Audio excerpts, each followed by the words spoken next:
Hi guys, Roscoe here, and welcome to my review of the Sideshow Collectibles quarter scale Sauron premium format collectible figure. Now, I'll start by saying that this is an absolutely massive piece, hitting about 3 foot tall. Ever since they showed pics of this guy, I pre-ordered it from day one. I'm a massive fan of Lord of the Rings, and Sauron is by far my favourite villain from any franchise. Not much stuff's been done on Sauron. There has been the Sideshow Wetter piece, which was quite good, but I didn't get that quite a few years back now. I don't usually collect statues. I usually stick to 1/6 scale, but for the character, the size, the proportions, the pose, the detail, every box was ticked for me to get this, despite it being a statue. Absolutely love it. I'm pretty sure this is the biggest PF done to date. It's basically the same size as almost a legendary scale figure, and they can go from anywhere to $2,000 plus. So to get this guy for $899, I think it's great value, and I'm absolutely loving this piece, guys. I'll definitely say that this is the grandest piece I have in my collection by far. I can't stop looking at it. I've had it unboxed for 3 days now. It's absolutely incredible. It looks awesome in all angles. He doesn't have a good side and a bad side. Every way you look at this, it just looks amazing.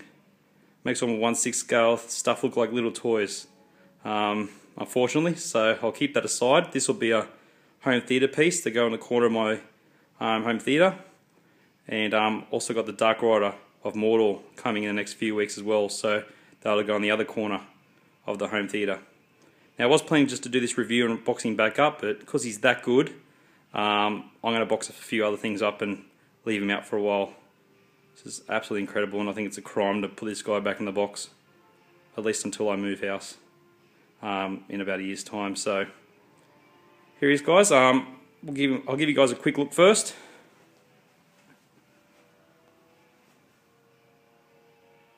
Here he is, the Dark Lord himself. Now, this pose and scene is based on an artwork by Jerry Vanderstelt, and luckily he was involved in the design of this piece, which is good. Looks almost identical to his artwork. So I love the pose, him sort of standing in Mordor. Obviously this is a pose of him during the Battle of the Last Alliance, which went for many years. After reading the books, seeing the film, all the prequel sort of stuff, you know, him as the necromancer in The Hobbit. The backstory of this guy is incredible, which also adds to the appeal for me. All the things he's done, how old he is, you know, how he's wiped out whole armies, civilizations, stuff like that, you know. He used to be able to shapeshift, all his magical ability, just stuff like that. Really goes into the nitty-gritties when you read all the other writings of Tolkien. And just makes this guy more interesting. There's so much more to this guy than what you see in the Lord of the Rings film. Absolutely incredible. Alright, before I get into the figure a bit more, I'll show you the box. It's absolutely massive. I waited for my local collectible store to get this. Because it was such a big box, you know, I would have had to pay probably duties and taxes in Australia, because it would have went over $1,000 with the shipping. So I waited for it to come, and at least with Australian supplies, if there's anything wrong with it, any breakages, being a statue, which I'm wary of, I can just take it back and get it swapped over. This actually had one little issue with one of the shoulder spikes, even though they are packed quite well. One about 2 or 3 millimeters was taken off one of them somehow. So luckily the store had one left, and I was able to swap it over, just the shoulder piece. So there's the box, guys. As you can see, is my hand. Absolutely massive. And that also comes in a shipper. You get your usual sort of polystyrene case. It's sort of got a split in the middle. That holds the body, you know, the swords, the little plates you got to put on, the head, the mace. And on the back there's a flap sort of section. You open that up, that has the shoulder spikes and the base. So it's all put in there quite well and safely. All little spikes and like helmets on the base. There's a big gap where they're stored, so there's no chance for them really to get any damage unless someone really mistreats the box. But there's the box, guys. Very nice artwork on the front. Alright, back to the figure. Sorry guys, I don't have him on a turntable. I was going to, so you get to see the back of him as well. But I was just a bit wary of the turntable maybe breaking and him toppling over. Such an expensive piece and something I love so much, I don't want to risk it. So I'll try to do my best. Now there's a few nitpicks about this guy. A couple of people saying that the orange sort of lava glow effect didn't look that good. I'll start by saying it's absolutely incredible. Where they've done it, you know, on the horns, the bottom of the mask, on his armour, all in the right spots. Has a metallic fleck in it as well. Comes up a little bit more orange or red in the camera, but it's actually not too bad. Like, it's not that dense in person. But just the details, absolutely incredible. This is like, for my favourite villain, this is the ultimate Sauron collectible, hands down. This definitely represents an epic series of all the rings, this piece. This guy being the Lord of the Rings.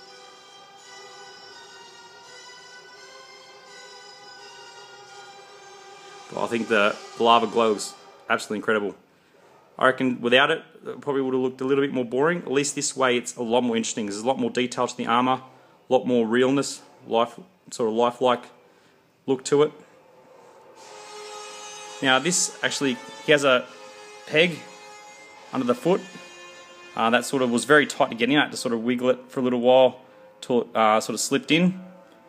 So hopefully when I do eventually disassemble it, I can sort of, maybe it's opened up a bit more over time and I should be able to get it out okay. But that was quite tight to get in. There's no peg on the bottom of that, just rests on a little bit of a pad on the top of that helmet. The base is absolutely incredible. I don't think I've seen a base like this. Got the broken Gondorian war shield and sword. That's a separate piece, you have to push that in. Got the skull. All the different colouring. The lava glow, sort of, see where it's sort of running and sort of the cracks as in being immortal. So much detail. And that really, with the right lighting also at night, if you had some sort of light set up, it would also complement that paint app that Sideshow have done. It just looks like it's actually glowing in the daytime. You get all the dead Gondorian warrior. Obviously this is a scene captured from the Last Alliance. So, which that war went for many years. So this is probably, obviously Jerry Vanderstelt had a hand in doing this artwork.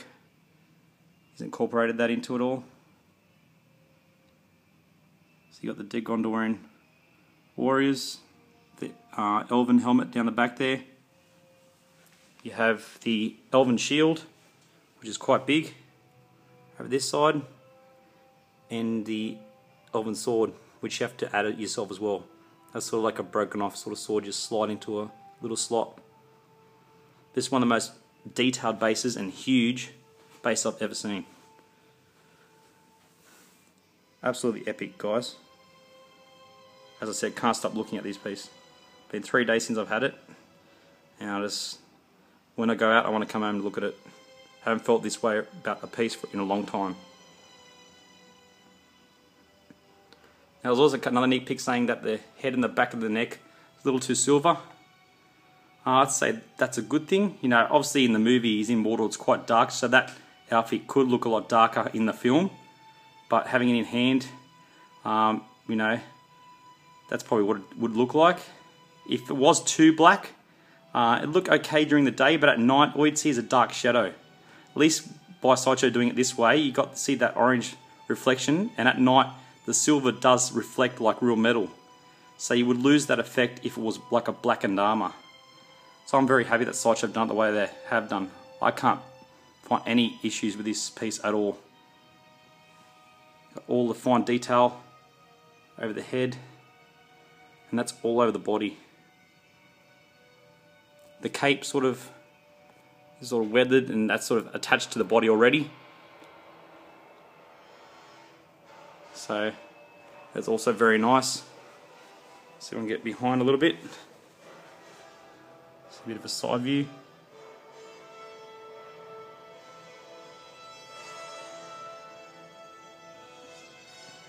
Now that cape sort of comes in many layers. You've got one there, another layer here, third one there, and a long part down the bottom there, so 4 layers. You can sort of move that around where you want. The head is a separate piece. Now you can pop that off and on. It has like a square socket piece which is magnetised. These 2 shoulder pieces come off in one whole piece which are magnetised on both sides. Obviously the body and the cape are one solid piece with the arms and legs. I think the chainmail's done really well.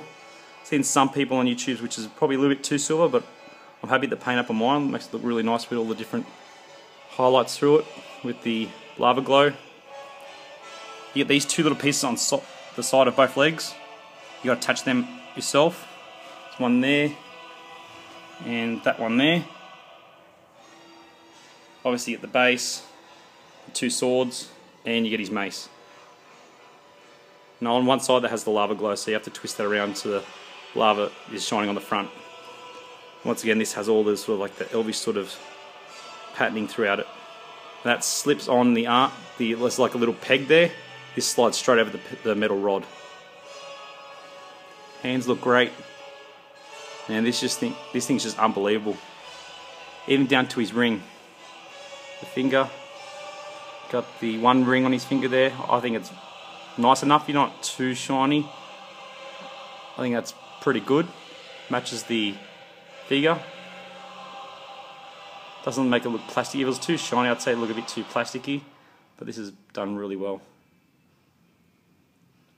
Overall, guys, it's an amazing piece. If you're a Lord of the Rings fan, this is the grail piece of Sideshow PF Lord of the Rings statues for sure. I can't get over it.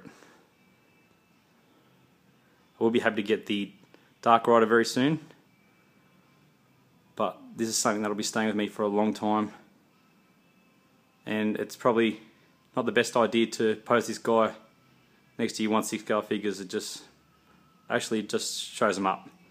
I don't usually buy statues that often because of pose I'm not happy with, not really the best paint app or detail, but this thing is just everything's spot on to how I'd want it. Absolutely love it, guys.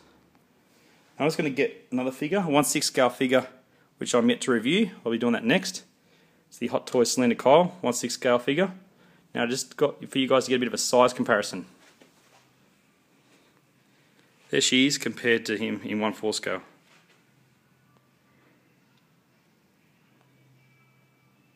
Now you can sort of see the size. Huge. Absolutely huge. Alright guys, I might leave you with that. Hope you enjoyed this quick look and review at this awesome Lord of the Rings piece. Just sure to be a grail in time, I'm sure. It's absolutely stunning.